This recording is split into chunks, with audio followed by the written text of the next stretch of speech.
بسم اللہ الرحمن الرحیم نحمدہ ونصلی علی رسولہ الکریم۔ حضور اقدس صلی اللہ علیہ وآلہ وسلم کے سفر ہجرت کا ذکر چل رہا ہے، انشاءاللہ تعالی آج اس کو مکمل کریں گے۔ حضرت اسماء بنت ابی بکر رضی اللہ تعالی عنہا فرماتی ہیں کہ آپ صلی اللہ علیہ وسلم کی روانگی کے بعد کچھ لوگ میرے باپ کے گھر پر آئے، جن میں ابو جہل بھی تھا۔ پوچھا کہ این ابوک، تیرا باپ ابو بکر کہاں ہے؟ میں نے کہا واللہ مجھ کو معلوم نہیں۔ ابو جہل نے اس زور سے میرے منہ پر تماچا مارا جس سے کان کی بالی گر پڑی۔ غار سے نکل کر آپ صلی اللہ علیہ وسلم نے مدینہ منورہ کا راستہ لیا۔ راستے میں معبد رضی اللہ تعالی عنہا کے خیمے پر گزر ہوا۔ معبد رضی اللہ تعالی عنہا ایک نہایت شریف اور مہمان نواز خاتون تھیں۔ خیمے کے دالان میں بیٹھی رہتی تھیں۔ قافلہ نبوی کے لوگوں نے معبد رضی اللہ تعالی عنہا سے گوشت اور کھجور خریدنے کی غرض سے کچھ دریافت کیا، مگر کچھ نہ پایا۔ رسول اللہ صلی اللہ علیہ وسلم کی نظر جو خیمے پر پڑی تو خیمے کی ایک جانب میں ایک بکری دیکھی۔ دریافت فرمایا کہ یہ کیسی بکری ہے؟ معبد رضی اللہ تعالی عنہا نے کہا کہ یہ بکری لاغر اور دبلی ہونے کی وجہ سے بکریوں کے گلے کے ساتھ جنگل نہیں جا سکی۔ آپ صلی اللہ علیہ وآلہ وسلم نے فرمایا اس میں کچھ دودھ ہے؟ معبد رضی اللہ تعالی عنہا نے کہا کہ اس میں کہاں سے دودھ آیا؟ آپ صلی اللہ علیہ وسلم نے فرمایا کیا مجھ کو اس کا دودھ دوہنے کی اجازت ہے؟ معبد رضی اللہ تعالی عنہا نے کہا کہ میرے ماں باپ آپ صلی اللہ علیہ وسلم پر فدا ہوں، اگر اس میں دودھ ہو تو آپ صلی اللہ علیہ وسلم ضرور دھو لیں۔ آپ صلی اللہ علیہ وسلم نے بسم اللہ پڑھ کر اس کے تھن پر دست مبارک رکھا، تھن دودھ سے بھر گئے اور آپ صلی اللہ علیہ وسلم نے دودھ دہنا شروع کیا۔ ایک بڑا برتن جس سے 8-10 آدمی سیراب ہو جائیں دودھ سے بھر گیا۔ اول آپ صلی اللہ علیہ وسلم نے معبد رضی اللہ تعالی عنہا کو دودھ پلایا، یہاں تک کہ معبد رضی اللہ تعالی عنہا سیراب ہو گئیں۔ بعد ازاں آپ صلی اللہ علیہ وسلم نے اپنے ساتھیوں کو پلایا اور آخر میں آپ صلی اللہ علیہ وسلم نے پیا۔ اس کے بعد آپ صلی اللہ علیہ وسلم نے پھر دودھ دوہا یہاں تک کہ وہ بڑا برتن بھر گیا۔ آپ صلی اللہ علیہ وسلم نے وہ برتن معبد رضی اللہ تعالی عنہا کو عطا کیا اور معبد رضی اللہ تعالی عنہا کو بیعت کر کے روانہ ہوئے۔ جب شام ہوئی اور معبد رضی اللہ تعالی عنہا کے شوہر ابو معبد رضی اللہ تعالی عنہ بکریاں چرا کر جنگل سے واپس آئے، دیکھا کہ ایک بڑا برتن دودھ سے بھرا رکھا ہے۔ بہت تعجب سے دریافت کیا کہ اے معبد، یہ دودھ کہاں سے آیا؟ اس بکری میں تو کہیں دودھ کا نام نہیں تھا۔ معبد رضی اللہ تعالی عنہا نے کہا کہ آج جہاں سے ایک مرد بہت مبارک گزرا، خدا کی قسم یہ سب اس کی برکت ہے، اور تمام واقعہ بیان کیا۔ ابو معبد رضی اللہ تعالی عنہ نے کہا ذرا ان کا کچھ حال تو بیان کرو۔ معبد رضی اللہ تعالی عنہ نے آپ صلی اللہ علیہ وسلم کا حلیہ مبارک اور خدا داد عظمت و جلال اور ہیبت و وقار کا نقشہ کھینچ دیا۔ حضرت ابو معبد رضی اللہ تعالیٰ عنہ نے کہا کہ میں سمجھ گیا، واللہ یہ وہی قریش والے آدمی ہیں، میں بھی ضرور ان کی خدمت میں حاضر ہوں گا۔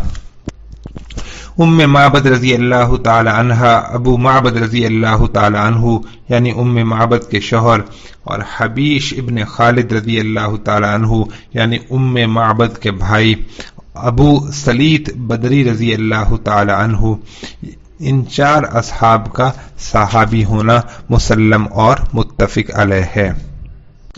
دوسری طرف مکہ مکرمہ میں قریش نے یہ اشتہار دیا تھا کہ جو شخص محمد صلی اللہ علیہ وسلم یا ابو بکر صدیق رضی اللہ تعالی عنہ کو قتل کر دے یا گرفتار کر کے لائے، ہر ایک کے معاوضے میں علیحدہ 100 اونٹ انعام اس کو دیا جائے گا۔ سراقہ بن مالک بن جعشم راوی ہیں کہ میں اپنی مجلس میں بیٹھا ہوا تھا کہ ایک شخص نے آ کر یہ بیان کیا کہ میں نے چند اشخاص کو ساحل کے راستے سے جاتے ہوئے دیکھا ہے، میرا گمان ہے کہ وہ محمد صلی اللہ علیہ وسلم اور ان کے رفقا ہیں۔ سراقہ کہتے ہیں کہ میں نے اپنے دل میں سمجھ لیا کہ بے شک وہی ہیں، لیکن اس کو یہ کہہ کر ٹال دیا کہ یہ محمد صلی اللہ علیہ وسلم اور ان کے رفقا نہیں بلکہ اور لوگ ہوں گے، مبادا کہ یہ شخص یا کوئی اور سن کر قریش کا انعام نہ حاصل کر لے۔ اس کے تھوڑی دیر بعد میں مجلس سے اٹھا اور باندی سے کہا کہ گھوڑے کو فلاں ٹیلے کے نیچے سے لے جا کر کھڑا کر دے، اور میں اپنا نیزہ لے کر گھر کی پشت کی طرف سے نکلا اور گھوڑے پر سوار ہو کر سرپٹ دوڑاتا ہوا چلا۔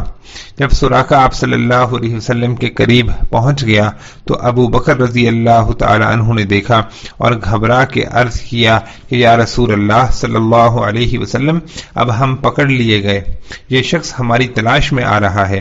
آپ صلی اللہ علیہ وسلم نے فرمایا کہ ہرگز نہیں، لا تحزن ان اللہ معنا، تم غمگین نہ ہو، تحقیق اللہ ہمارے ساتھ ہے، اور سراقہ کے لیے بد دعا فرمائی۔ اسی وقت سراقہ کا گھوڑا گھٹنوں تک پتھریلی زمین میں دھنس گیا۔ سراقہ نے عرض کیا کہ یقین ہے کہ تم دونوں کی بد دعا سے ایسا ہوا ہے، آپ دونوں حضرات اللہ سے میرے لیے دعا کیجیے، خدا کی قسم میں آپ سے عہد کرتا ہوں کہ جو شخص آپ صلی اللہ علیہ وسلم کی تلاش کرتا ہوا ملے گا اس کو واپس کر دوں گا۔ آپ صلی اللہ علیہ وسلم نے دعا فرمائی، اسی وقت زمین نے گھوڑے کو چھوڑ دیا۔ میں سمجھ گیا کہ اللہ تعالیٰ اب آپ صلی اللہ علیہ وسلم کو ضرور غلبہ عطا فرمائے گا، اور قریش نے جو آپ صلی اللہ علیہ وسلم کے قتل یا گرفتاری کے لیے 100 اونٹ کے انعام کا اشتہار دیا تھا، اس کی میں نے آپ صلی اللہ علیہ وسلم کو اطلاع کی، اور جو زاد راہ میرے ساتھ تھا وہ آپ صلی اللہ علیہ وسلم کے سامنے پیش کیا۔ آپ صلی اللہ علیہ وسلم نے اس کو قبول نہیں فرمایا، البتہ یہ فرمایا کہ ہمارا حال کسی پر ظاہر نہ کرنا۔ مزید احتیاط کی غرض سے میں نے آپ صلی اللہ علیہ وسلم سے درخواست کی کہ آپ صلی اللہ علیہ وسلم ایک تحریر امن اور معافی کی مجھ کو لکھوا دیں۔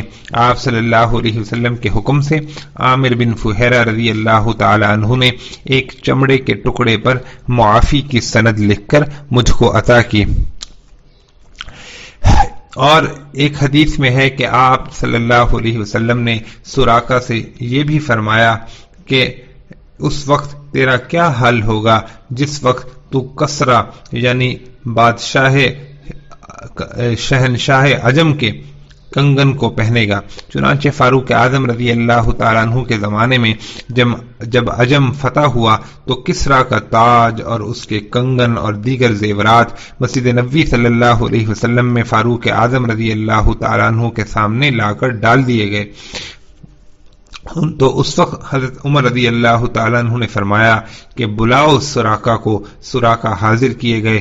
فاروق اعظم رضی اللہ تعالیٰ عنہ نے سراقہ سے مخاطب ہو کر کہا کہ ہاتھ اٹھا، اور یہ کہہ کر یہ فرمایا کہ اللہ اکبر، حمد ہے اس ذات پاک کی جس نے یہ کنگن کسرا سے چھینے اور ایک گنوار اور دہقانی سراقہ نامی کو پہنچائے۔ بعد ازاں فاروق اعظم رضی اللہ تعالی عنہ نے وہ زیورات مسلمانوں میں تقسیم کر دیے۔ سراقہ رضی اللہ تعالی عنہ کہتے ہیں کہ میں امان نامہ لے کر واپس ہوا، اور جو شخص آپ صلی اللہ علیہ وسلم کے تعاقب میں ملتا تھا اس کو واپس کر دیتا تھا، اور یہ کہتا تھا کہ تمہارے جانے کی ضرورت نہیں، میں دیکھ آیا ہوں۔ اسی بارے میں سراقہ نے ابو جہل کو مخاطب بنا کر یہ کہا کہ اے ابو جہل، خدا کی قسم تو اگر اس وقت حاضر ہوتا کہ جب میرے گھوڑے کے قدم زمین میں دھنس رہے تھے تو یقین کرتا اور ذرہ برابر تجھ کو شک نہ رہتا کہ محمد صلی اللہ علیہ وسلم اللہ کے نبی ہیں، دلائل اور براہین کے ساتھ مبعوث ہوئے ہیں، کون ہے جو ان کا مقابلہ کر سکتا ہو؟ نبی کریم صلی اللہ علیہ وسلم کا معجزہ حضرت موسیٰ علیہ السلام کے معجزے کے مشابہ ہے، جس طرح قارون موسیٰ علیہ السلام کی دعا سے زمین میں دھنسا، اسی طرح آپ صلی اللہ علیہ وآلہ وسلم کی دعا سے سراقہ کا گھوڑا زمین میں دھنسا۔ اس واقعے کے بعد آپ صلی اللہ علیہ وسلم بلا خوف و خطر راستہ طے کرتے رہے۔ جب آپ صلی اللہ علیہ وسلم مدینے کے قریب پہنچے تو حضرت زبیر رضی اللہ تعالیٰ عنہ کاروان تجارت کے ساتھ شام سے واپس ہوتے ہوئے آپ صلی اللہ علیہ وسلم کو ملے۔ حضرت زبیر رضی اللہ تعالیٰ عنہ نے آپ صلی اللہ علیہ وسلم کے لیے اور حضرت ابو بکر رضی اللہ تعالیٰ عنہ کے لیے سفید لباس پیش کیا۔ آگے چل کر سراقہ کی طرح بریدہ اسلمی بھی مع 70 سواروں کے آپ صلی اللہ علیہ وسلم کی تلاش میں نکلے تاکہ قریش سے 100 اونٹ انعام حاصل کریں۔ جب آپ صلی اللہ علیہ وسلم کے قریب پہنچے تو آپ صلی اللہ علیہ وسلم نے سوال کیا، من انت، تم کون ہو؟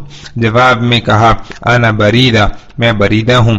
آپ صلی اللہ علیہ وسلم نے حضرت ابو بکر رضی اللہ تعالی عنہ کی طرف توجہ کرتے ہوئے فرمایا کہ اے ابو بکر، ہمارا کام ٹھنڈا اور درست ہوا۔ پھر فرمایا کہ کس قبیلے سے ہے؟ اس نے کہا، میں قبیلہ اسلم سے ہوں۔ آپ صلی اللہ علیہ وسلم نے ابو بکر رضی اللہ تعالیٰ عنہ کی طرف التفات کرتے ہوئے فرمایا، سلمنا، ہم سلامت رہے۔ پھر فرمایا، قبیلہ اسلم کی کس شاخ سے ہو؟ بریدہ نے کہا، بنی سہم سے۔ آپ صلی اللہ علیہ وسلم نے فرمایا، تیرا حصہ نکل آیا، یعنی تجھ کو اسلام سے حصہ ملے گا۔ بریدہ نے دریافت کیا کہ آپ صلی اللہ علیہ وسلم کون ہیں؟ آپ نے فرمایا، انا محمد ابن عبداللہ رسول اللہ۔ بریدہ نے کہا، اشہد ان لا الہ الا اللہ وان محمدًا عبدہ ورسولہ۔ بریدہ بھی مسلمان ہوئے اور وہ 70 آدمی جو بریدہ رضی اللہ تعالیٰ عنہ کے ہمراہ تھے وہ بھی سب کے سب مشرف با اسلام ہوئے۔ بریدہ رضی اللہ تعالی عنہ نے عرض کیا کہ یا رسول اللہ صلی اللہ علیہ وسلم، مدینے میں داخل ہوتے وقت آپ صلی اللہ علیہ وسلم کے سامنے ایک جھنڈا ہونا چاہیے۔ آپ صلی اللہ علیہ وسلم نے اپنا امامہ اتارا اور نیزے سے باندھ کر بریدہ رضی اللہ تعالی عنہ کو عطا فرمایا۔ جس وقت آپ صلی اللہ علیہ وسلم مدینہ منورہ پہنچے تو بریدہ رضی اللہ تعالی عنہ جھنڈا لیے ہوئے آپ صلی اللہ علیہ وسلم کے سامنے تھے۔ آپ صلی اللہ علیہ وآلہ وسلم کی روانگی کی خبر مدینہ منورہ پہنچ چکی تھی۔ مدینے کے لوگ شوق دیدار میں مقام حرہ میں آ کر کھڑے ہو جاتے، دوپہر ہو جاتا تو اپنے گھروں کو واپس ہو جاتے۔ روزانہ یہی معمول تھا۔ ایک روز انتظار کر کے واپس ہو رہے تھے کہ ایک یہودی نے ٹیلے پر سے آپ صلی اللہ علیہ وسلم کو رونق افروز ہوتے دیکھ کر بے اختیار پکار کر یہ کہا، اے بنی قیلہ، یہ ہے تمہارا بخت مبارک اور خوش نصیبی کا سامان جو آ پہنچا۔ اس خبر کا کانوں میں پڑنا تھا کہ انصار والہانہ اور بے تابانہ آپ صلی اللہ علیہ وآلہ وسلم کے استقبال کے لیے دوڑ پڑے اور نعرہ تکبیر سے بنی عمر ابن عوف کی تمام آبادی گونج اٹھی۔ مدینہ طیبہ سے 3 میل کے فاصلے پر ایک آبادی ہے جسے قبا کہتے ہیں، جہاں انصار کے کچھ خاندان آباد تھے۔ سب سے زیادہ عمر ابن عوف کا خاندان ممتاز تھا اور اس خاندان کا سردار کلثوم بن حدم تھے۔ حضرت صلی اللہ علیہ وآلہ وسلم جب قبا پہنچے تو آپ صلی اللہ علیہ وآلہ وسلم نے کلثوم بن حدم کے مکان پر قیام فرمایا اور ابو بکر صدیق رضی اللہ تعالی عنہ خبیب بن اصاف رضی اللہ تعالی عنہ کے مکان پر ٹھہرے۔ انصار ہر طرف سے جوق در جوق آتے اور جوش عقیدت میں عاشقانہ اور والہانہ سلام کے لیے حاضر ہوتے۔ حضرت علی کرم اللہ وجہہ نے آپ صلی اللہ علیہ وسلم کی روانگی کے بعد 3 دن مکہ میں قیام کیا اور حضرت صلی اللہ علیہ وسلم چلتے وقت لوگوں کی امانتیں حضرت علی رضی اللہ تعالیٰ عنہ کے سپرد کر کے آئے تھے۔ ان امانتوں کو پہنچا کر قبا پہنچے اور کلثوم بن حدم کے مکان پر آپ صلی اللہ علیہ وآلہ وسلم کے ساتھ قیام کیا۔ قبا میں رونق افروز ہونے کے بعد سب سے پہلے آپ صلی اللہ علیہ وسلم نے جو کام کیا وہ یہ کہ ایک مسجد کی بنیاد ڈالی، اور سب سے پہلے خود آپ صلی اللہ علیہ وسلم نے اپنے دست مبارک سے ایک پتھر لا کر قبلہ رخ رکھا۔ آپ صلی اللہ علیہ وسلم کے بعد ابو بکر رضی اللہ تعالیٰ عنہ نے، اور ابو بکر رضی اللہ تعالیٰ عنہ کے بعد عمر رضی اللہ تعالیٰ عنہ نے ایک ایک پتھر رکھا۔ اس کے بعد دیگر حضرات صحابہ کرام رضوان اللہ علیہم اجمعین نے پتھر لا کے رکھنے شروع کیے اور سلسلہ تعمیر کا جاری ہو گیا۔ صحابہ کرام رضی اللہ تعالیٰ عنہم کے ساتھ آپ صلی اللہ علیہ وسلم بھی بھاری پتھر اٹھا کر لاتے اور بسا اوقات پتھر کو تھامنے کی غرض سے شکم مبارک سے لگا لیتے۔ صحابہ کرام رضی اللہ تعالیٰ عنہم عرض کرتے کہ یا رسول اللہ صلی اللہ علیہ وسلم، آپ صلی اللہ علیہ وسلم رہنے دیں، ہم اٹھا لیں گے، تو آپ صلی اللہ علیہ وسلم قبول نہ فرماتے۔ اسی مسجد کی شان میں یہ آیت نازل ہوئی، لَمَسْجِدٌ أُسِّسَ عَلَى التَّقْوَى مِنْ أَوَّلِ يَوْمٍ أَحَقُّ أَن تَقُومَ فِيهِ رِجَالٌ يُحِبُّونَ أَن يَتَطَهَّرُوا وَاللَّهُ يُحِبُّ الْمُطَّهِّرِينَ۔ ترجمہ: البتہ جس مسجد کی بنیاد پہلے ہی دن سے تقوی پر رکھی گئی، وہ مسجد اس کی پوری مستحق ہے کہ آپ صلی اللہ علیہ وسلم اس میں جا کر کھڑے ہوں۔ اس مسجد میں ایسے مرد ہیں جو ظاہری اور باطنی طہارت اور پاکی کو پسند کرتے ہیں، اور اللہ تعالی بھی ایسے پاک و صاف رہنے والوں کو پسند فرماتے ہیں۔ جب یہ آیت نازل ہوئی تو آپ صلی اللہ علیہ وسلم نے عمر بن عوف رضی اللہ تعالیٰ عنہ سے دریافت فرمایا کہ وہ کون سی طہارت اور پاکی ہے جس پر اللہ نے تمہاری ثنا بیان کی ہے۔ بنی عمر نے عرض کیا کہ یا رسول اللہ صلی اللہ علیہ وآلہ وسلم، ہم ڈھیلے سے استنجا کرنے کے بعد پانی سے بھی طہارت کرتے ہیں، ممکن ہے کہ اللہ تعالی نے ہمارے اس عمل کو پسند فرمایا ہو۔ آپ صلی اللہ علیہ وسلم نے فرمایا کہ ہاں، یہی وہ عمل ہے جس پر اللہ تعالی نے تمہاری تعریف کی ہے، تم کو چاہیے کہ اس عمل کو لازم پکڑو اور اس کے پابند رہو۔ صحیحین میں حضرت عبداللہ ابن عمر رضی اللہ تعالی عنہما سے مروی ہے کہ رسول اللہ صلی اللہ علیہ وآلہ وسلم ہر شنبے کو یعنی ہفتے کو مسجد قباء کی زیارت تو کبھی سوار اور کبھی پیادہ تشریف لے جاتے اور 2 رکعت نماز پڑھتے۔ حضرت سہل بن حنیف رضی اللہ تعالی عنہ سے مروی ہے کہ رسول اللہ صلی اللہ علیہ وآلہ وسلم نے فرمایا کہ جو شخص اپنے گھر سے وضو کر کے چلے اور مسجد قباء میں جا کر ایک دوگانہ یعنی 2 رکعت ادا کرے تو 1 عمرے کا ثواب پائے۔ تاریخ ہجرت: محمد ابن اسحاق فرماتے ہیں کہ جس روز آپ صلی اللہ علیہ وسلم ہجرت فرما کر قباء میں رونق افروز ہوئے وہ 2 شنبے کا روز تھا، یعنی پیر کا دن تھا، اور تاریخ 12 ربیع الاول سن 13 نبوی تھی، اور علماء سیرت کے نزدیک آپ صلی اللہ علیہ وسلم مکہ مکرمہ سے بروز پنجشنبہ 27 صفر المظفر کو برآمد ہوئے، 3 شب غار ثور میں رہ کر 1 ربیع الاول بروز دوشنبہ مدینہ منورہ روانہ ہوئے، اور ساحل کے راستے سے چل کر 8 ربیع الاول بروز دوشنبہ دوپہر کے وقت آپ صلی اللہ علیہ وسلم نے قباء میں نزول فرمایا۔ تاریخ اسلامی کی ابتدا: تاریخ اسلامی کی ابتدا حضور اقدس صلی اللہ علیہ وآلہ وسلم کے ہجرت کے واقعے سے ہوئی۔ مشہور یہ ہے کہ حضرت عمر رضی اللہ تعالی عنہ کے زمانے میں تاریخ اسلامی کی ابتدا ہوئی۔ شعبی اور محمد ابن سیرین رحمۃ اللہ علیہ سے مروی ہے کہ ایک مرتبہ ابو موسیٰ اشعری رضی اللہ تعالی عنہ نے حضرت عمر رضی اللہ تعالی عنہ کو لکھ کر بھیجا کہ آپ کے فرامین ہمارے پاس پہنچتے ہیں لیکن ان پر تاریخ نہیں ہوتی۔ حضرت عمر رضی اللہ تعالی عنہ نے سن 17 ہجری میں صحابہ رضی اللہ تعالی عنہم کو تعین تاریخ کے بارے میں مشورہ کرنے کے لیے مدعو کیا۔ بعض نے یہ کہا کہ تاریخ کی ابتدا بعثت نبوی سے ہونی چاہیے، اور بعض نے کہا کہ ہجرت سے، اور بعض نے کہا کہ آپ صلی اللہ علیہ وسلم کی وفات سے، حضرت عمر رضی اللہ تعالیٰ عنہ نے فرمایا کہ تاریخ کی ابتدا ہجرت سے ہونی چاہیے، اس لیے کہ ہجرت ہی سے حق اور باطل میں فرق قائم ہوا اور ہجرت سے اسلام کی عزت اور غلبے کی ابتدا ہوئی۔ بالاتفاق سب نے اس رائے کو پسند کیا۔ قیاس کا اقتضا تو یہ تھا کہ سن ہجری کی ابتدا ربیع الاول سے ہوتی، اس لیے کہ آپ صلی اللہ علیہ وسلم اس ماہ میں مدینہ منورہ رونق افروز ہوئے، لیکن بجائے ربیع الاول کے محرم سے اس لیے ابتدا کی گئی کہ آپ ہجرت کا ارادہ محرم ہی سے فرما چکے تھے۔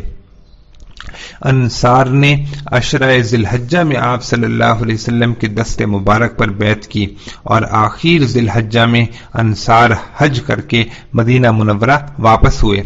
آپ صلی اللہ علیہ وسلم نے ان کی واپسی کے چند روز بعد ہی ہجرت کا ارادہ فرمایا اور حضرات صحابہ کرام رضی اللہ تعالی عنہم کو ہجرت کی اجازت دی، اس لیے سن ہجری کی ابتدا محرم الحرام سے کی گئی، اور حضرت عثمان رضی اللہ تعالی عنہ اور حضرت علی رضی اللہ تعالی عنہ نے حضرت عمر رضی اللہ تعالی عنہ کو یہی مشورہ دیا کہ سن ہجری کی ابتدا محرم الحرام سے ہونی چاہیے۔